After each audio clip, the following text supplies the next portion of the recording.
ലേവ്യർ അധ്യായം 12. മാതാക്കളുടെ ശുദ്ധീകരണം. കർത്താവ് മോശയോട് അരുളി ചെയ്തു, ഇസ്രായേൽ ജനത്തോട് പറയുക, ഗർഭം ധരിച്ച് ആൺകുഞ്ഞിനെ പ്രസവിക്കുന്ന സ്ത്രീ ഋതുകാലത്തെന്ന പോലെ 7 ദിവസത്തേക്ക് അശുദ്ധയായിരിക്കും. 8-ാം ദിവസം കുട്ടിയെ പരിച്ഛേദനം ചെയ്യണം. പിന്നെ രക്തത്തിൽ നിന്നുള്ള ശുദ്ധീകരണത്തിനായി അവൾ 33 ദിവസം കാത്തിരിക്കണം.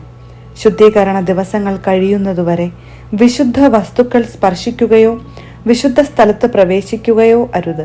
എന്നാൽ പെൺകുഞ്ഞിനെയാണ് പ്രസവിക്കുന്നതെങ്കിൽ ഋതുകാലത്തെന്ന പോലെ 2 ആഴ്ചത്തേക്ക് അവൾ അശുദ്ധയായിരിക്കും. രക്തത്തിൽ നിന്നുള്ള ശുദ്ധീകരണത്തിനായി 66 ദിവസം കാത്തിരിക്കണം.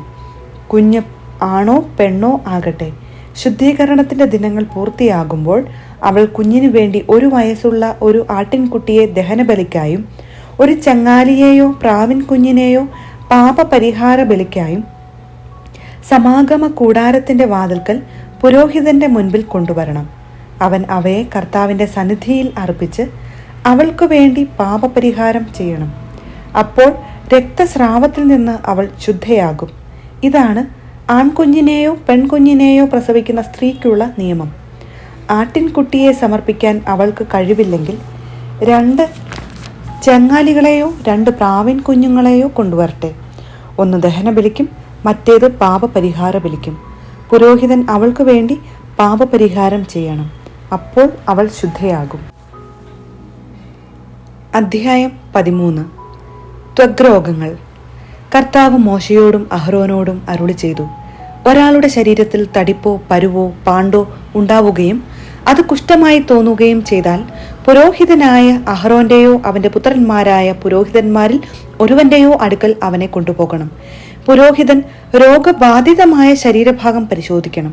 അവിടെയുള്ള രോമം വെളുത്തതും അവിടം ചുറ്റുമുള്ള ഭാഗത്തേക്കാൾ കുഴിഞ്ഞതുമാണെങ്കിൽ അത് കുഷ്ഠമാണ്. പരിശോധനയ്ക്ക് ശേഷം അവൻ അശുദ്ധനാണെന്ന് പുരോഹിതൻ പ്രഖ്യാപിക്കണം. എന്നാൽ ശരീരത്തിലെ പാണ്ട് വെളുത്തതെങ്കിലും ചുറ്റുമുള്ള ത്വക്കിനേക്കാൾ കുഴിഞ്ഞതോ അതിലുള്ള രോമം വെളുത്തതോ അല്ലെങ്കിൽ അവനെ 7 ദിവസത്തേക്ക് പരീക്ഷണാർത്ഥം മാറ്റി താമസിപ്പിക്കണം. 7-ാം ദിവസം പുരോഹിതൻ അവനെ പരിശോധിക്കണം. രോഗം ത്വക്കിൽ വ്യാപിക്കാതെ പൂർവസ്ഥിതിയിൽ തന്നെ നിൽക്കുന്നെങ്കിൽ 7 ദിവസത്തേക്ക് കൂടി മാറ്റി താമസിപ്പിക്കണം. 7-ാം ദിവസം പുരോഹിതൻ അവനെ വീണ്ടും പരിശോധിക്കണം. പാണ്ട് മങ്ങിയും ത്വക്കിൽ വ്യാപിക്കാതെയും കണ്ടാൽ അവൻ ശുദ്ധിയുള്ളവനെന്ന് പ്രഖ്യാപിക്കണം. അത് വെറും ഒരു പരുവാണ്. അവൻ തന്റെ വസ്ത്രങ്ങൾ കഴുകണം. അപ്പോൾ ശുദ്ധിയുള്ളവനാകും. പുരോഹിത സാക്ഷ്യത്തിനു ശേഷം പരു ശരീരത്തിൽ വ്യാപിക്കുന്നെങ്കിൽ അവൻ പുരോഹിതന്റെ അടുക്കൽ വീണ്ടും പോകണം. പരിശോധനയിൽ പരു ശരീരത്തിൽ വ്യാപിച്ചതായി കണ്ടാൽ അവൻ അശുദ്ധനെന്ന് പ്രഖ്യാപിക്കണം. അത് കുഷ്ഠമാണ്. കുഷ്ഠം ബാധിക്കുന്നവനെ പുരോഹിതന്റെ അടുക്കൽ കൊണ്ടുപോകണം. പുരോഹിതൻ അവനെ പരിശോധിക്കണം. ശരീരത്തിലെ തടിപ്പും ആ ഭാഗത്തെ രോമവും വെളുത്തിരിക്കുകയും അതിൽ ചലം നിറഞ്ഞിരിക്കുകയും ചെയ്താൽ അത് പഴകിയ കുഷ്ഠമാണ്. അവൻ അശുദ്ധനെന്ന് പ്രഖ്യാപിക്കണം. അവനെ പരീക്ഷണാർത്ഥം മാറ്റി താമസിപ്പിക്കേണ്ടതില്ല. തല മുതൽ കാലുവരെ കാണാവുന്ന ഭാഗത്തെല്ലാം കുഷ്ഠം വ്യാപിച്ചിട്ടുണ്ടെങ്കിൽ പുരോഹിതൻ അവനെ പരിശോധിക്കട്ടെ. കുഷ്ഠം അവന്റെ ശരീരത്തിൽ എല്ലായിടവും വ്യാപിച്ചിരിക്കുന്നെങ്കിൽ അവൻ ശുദ്ധിയുള്ളവനെന്ന് പ്രഖ്യാപിക്കണം. ദേഹമാസകലം വെളുത്തിരിക്കുന്നതിനാൽ അവൻ ശുദ്ധിയുള്ളവനാണ്. എന്നാൽ പരു പൊട്ടിയൊലിക്കാൻ തുടങ്ങുമ്പോൾ അവൻ അശുദ്ധനായിരിക്കും. പുരോഹിതൻ അവനെ വീണ്ടും പരിശോധിക്കണം. വ്രണം കാണപ്പെടുന്നെങ്കിൽ അവനെ അശുദ്ധനെന്ന് പ്രഖ്യാപിക്കണം. പഴുത്തു പൊട്ടിയ വ്രണം കുഷ്ഠരോഗത്തിന് തെളിവാണ്. അവൻ അശുദ്ധൻ തന്നെ. വ്രണം ഉണങ്ങുകയും അവിടുത്തെ തൊലി വെളുത്ത നിറമുള്ളതാകുകയും ചെയ്താൽ അവൻ വീണ്ടും പുരോഹിതനെ സമീപിക്കണം. പരിശോധനയിൽ വ്രണം ഉണങ്ങി തൊലി വെളുത്ത നിറം പ്രാപിച്ചിട്ടുണ്ടെങ്കിൽ അവനെ ശുദ്ധനെന്ന് പ്രഖ്യാപിക്കണം. അവൻ ശുദ്ധിയുള്ളവനാണ്. വ്രണം ഉണങ്ങിയതിനു ശേഷം തൽസ്ഥാനത്ത് വെളുത്ത തടിപ്പോ ചെമപ്പും വെളുപ്പും ചേർന്ന പാണ്ടോ ഉണ്ടായാൽ അത് പുരോഹിതനെ കാണിക്കണം.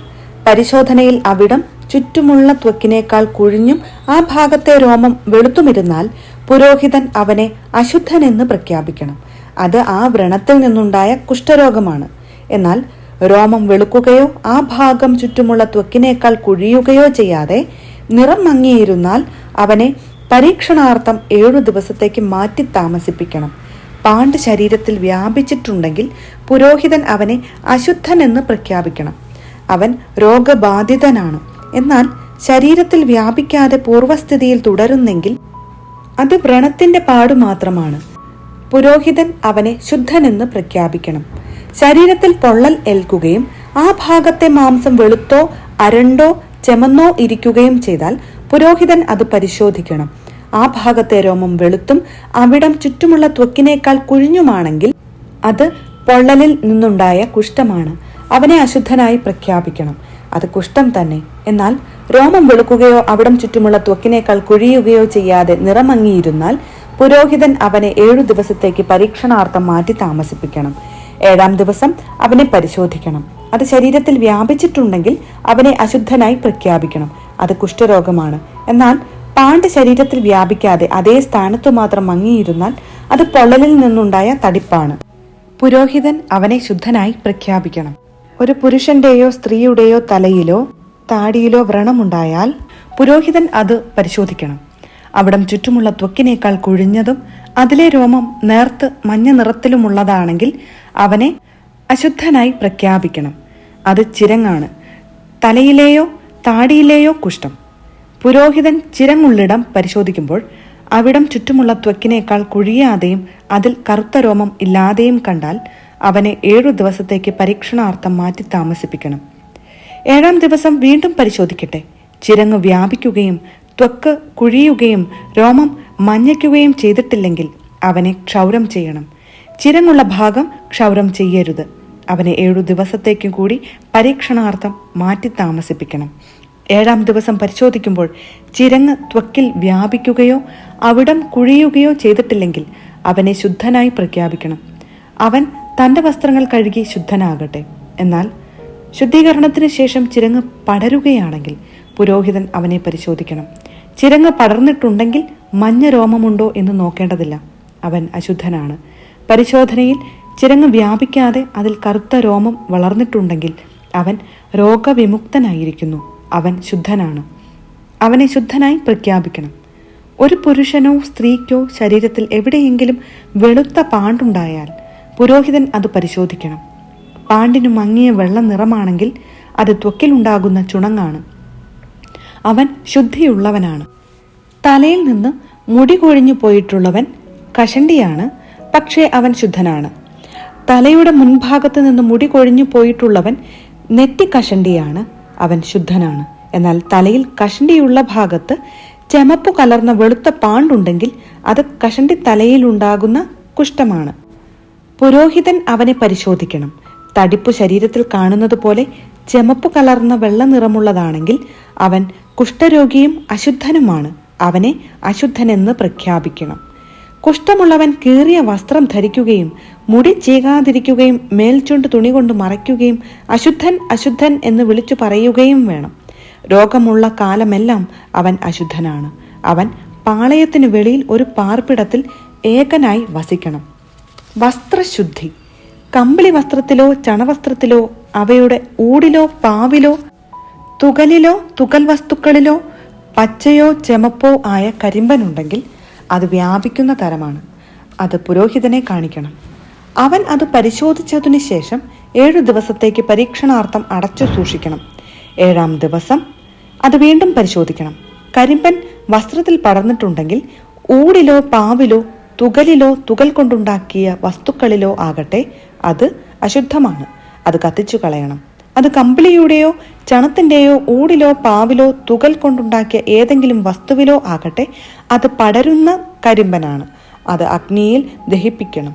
പുരോഹിതൻ പരിശോധിക്കുമ്പോൾ വസ്ത്രത്തിന്റെ ഊടിലോ പാവിലോ തുകൽ കൊണ്ടുണ്ടാക്കിയവയിലോ കരിമ്പൻ വ്യാപിച്ചിട്ടില്ലെങ്കിൽ അത് കഴുകിയെടുക്കാൻ കൽപ്പിക്കണം. അത് പരീക്ഷണാർത്ഥം 7 ദിവസത്തേക്ക് അടച്ചു സൂക്ഷിക്കണം. കഴുകിയതിന് ശേഷം പുരോഹിതൻ അത് പരിശോധിക്കണം. പാടു കണ്ടിടത്ത് നിറഭേദം സംഭവിച്ചിട്ടില്ലെങ്കിൽ, കരിമ്പൻ വ്യാപിച്ചിട്ടില്ലെങ്കിൽ പോലും അത് അശുദ്ധമാണ്. കരിമ്പൻ വസ്ത്രത്തിന്റെ അകത്തോ പുറത്തോ ആകട്ടെ അത് അഗ്നിയിൽ ദഹിപ്പിക്കണം. എന്നാൽ കഴുകിയതിന് ശേഷമുള്ള പരിശോധനയിൽ നിറം മങ്ങിയിരിക്കുന്നതായി കണ്ടാൽ തുകലിന്റെയോ വസ്ത്രത്തിന്റെ ഊടിന്റെയോ പാവിന്റെയോ പ്രസ്തുത ഭാഗം കീറിക്കളയണം. വസ്ത്രത്തിന്റെ ഊടിലോ പാവിലോ തുകൽ വസ്തുക്കളിലോ അത് പിന്നെയും കാണുന്നെങ്കിൽ പാട് പടരുകയാണ്. ആ വസ്തു ദഹിപ്പിച്ചു കളയണം. എന്നാൽ കഴുകിയതിന് ശേഷം വസ്ത്രത്തിന്റെ ഊടിൽ നിന്നോ പാവിൽ നിന്നോ തുകൽ കൊണ്ടുണ്ടാക്കിയ വസ്തുവിൽ നിന്നോ അടയാളം അപ്രത്യക്ഷമാകുന്നെങ്കിൽ വീണ്ടും കഴുകണം. അപ്പോൾ അത് ശുദ്ധമാകും. ഇതാണ് കമ്പിളി വസ്ത്രത്തിൻ്റെയോ ചണവസ്ത്രത്തിൻ്റെയോ ഓടിലോ പാവിലോ തുകൽ വസ്തുക്കളിലോ കരിമ്പൻ ഉണ്ടായാൽ അത് ശുദ്ധമോ അശുദ്ധമോ എന്ന് നിർണയിക്കുന്നതിനുള്ള നിയമം.